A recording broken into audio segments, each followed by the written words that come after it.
Genèse, chapitre 29. Jacob se mit en marche et s'en alla au pays des fils de l'Orient. Il regarda, et voici, il y avait un puits dans les champs. Et voici, il y avait à côté 3 troupeaux de brebis qui se reposaient, car c'était à ce puits qu'on abreuvait les troupeaux. Et la pierre sur l'ouverture du puits était grande. Tous les troupeaux se rassemblaient là. On roulait la pierre de dessus l'ouverture du puits, on abreuvait les troupeaux, et l'on remettait la pierre à sa place sur l'ouverture du puits. Jacob dit aux bergers, « Mes frères, d'où êtes-vous » Ils répondirent, « Nous sommes de Charan. » Il leur dit, « Connaissez-vous Laban, fils de Nachor » Ils répondirent, « Nous le connaissons. » Il leur dit, « Est-il en bonne santé » Ils répondirent, « Il est en bonne santé. » Et voici Rachel, sa fille, qui vient avec le troupeau. Il dit, « Voici, il est encore grand jour, et il n'est pas temps de rassembler les troupeaux. Abreuvez les brebis, puis allez et faites-les paître. » Ils répondirent, « Nous ne le pouvons pas, jusqu'à ce que tous les troupeaux soient rassemblés. » C'est alors qu'on roule la pierre de dessus l'ouverture du puits et qu'on abreuve les brebis. Comme il leur parlait encore, survint Rachel avec le troupeau de son père, car elle était bergère. Lorsque Jacob vit Rachel, fille de Laban, frère de sa mère, et le troupeau de Laban, frère de sa mère, il s'approcha, roula la pierre de dessus l'ouverture du puits et abreuva le troupeau de Laban, frère de sa mère. Et Jacob embrassa Rachel, il éleva la voix et pleura. Jacob apprit à Rachel qu'il était parent de son père, qu'il était fils de Rebecca. Et elle courut l'annoncer à son père. Dès que Laban eut entendu parler de Jacob, fils de sa sœur, il courut au-devant de lui, il l'étreignit et l'embrassa, et il le fit venir dans sa maison. Jacob raconta à Laban toutes ces choses. Et Laban lui dit, « Certainement, tu es mon os et ma chair. » Jacob demeura 1 mois chez Laban. Puis Laban dit à Jacob, « Parce que tu es mon parent, me serviras-tu pour rien?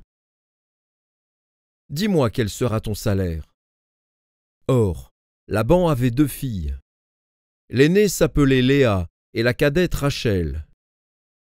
Léa avait les yeux délicats, mais Rachel était belle de taille et belle de figure. Jacob aimait Rachel, et il dit, « Je te servirai 7 ans pour Rachel, ta fille cadette. » Et Laban dit, « J'aime mieux te la donner que de la donner à un autre homme. Reste chez moi. » Ainsi Jacob servit 7 années pour Rachel, et elles furent à ses yeux comme quelques jours, parce qu'il l'aimait. Ensuite Jacob dit à Laban, « Donne-moi ma femme, car mon temps est accompli, et j'irai vers elle. » Laban réunit tous les gens du lieu et fit un festin. Le soir, il prit Léa, sa fille, et l'amena vers Jacob, qui s'approcha d'elle. Et Laban donna pour servante à Léa, sa fille, Zilpa, sa servante. Le lendemain matin, voilà que c'était Léa. Alors Jacob dit à Laban, « Qu'est-ce que tu m'as fait? N'est-ce pas pour Rachel que j'ai servi chez toi?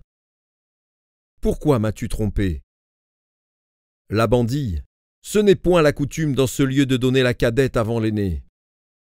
Achève la semaine avec celle-ci, et nous te donnerons aussi l'autre pour le service que tu feras encore chez moi pendant 7 nouvelles années. » Jacob fit ainsi, et il acheva la semaine avec Léa. Puis Laban lui donna pour femme Rachel, sa fille. Et Laban donna pour servante à Rachel, sa fille, Bila, sa servante. Jacob alla aussi vers Rachel, qu'il aimait plus que Léa. Et il servit encore chez Laban pendant 7 nouvelles années. L'Éternel vit que Léa n'était pas aimée, et il la rendit féconde, tandis que Rachel était stérile. Léa devint enceinte et enfanta un fils, à qui elle donna le nom de Ruben. Car elle dit, « L'Éternel a vu mon humiliation, et maintenant mon mari m'aimera. » Elle devint encore enceinte et enfanta un fils. Et elle dit, « L'Éternel a entendu que je n'étais pas aimée, et il m'a aussi accordé celui-ci. » Et elle lui donna le nom de Siméon. Elle devint encore enceinte et enfanta un fils. Et elle dit, « Pour cette fois, mon mari s'attachera à moi, car je lui ai enfanté 3 fils. » C'est pourquoi on lui donna le nom de Lévi. Elle devint encore enceinte et enfanta un fils, et elle dit, « Cette fois, je louerai l'Éternel. » C'est pourquoi elle lui donna le nom de Juda, et elle cessa d'enfanter.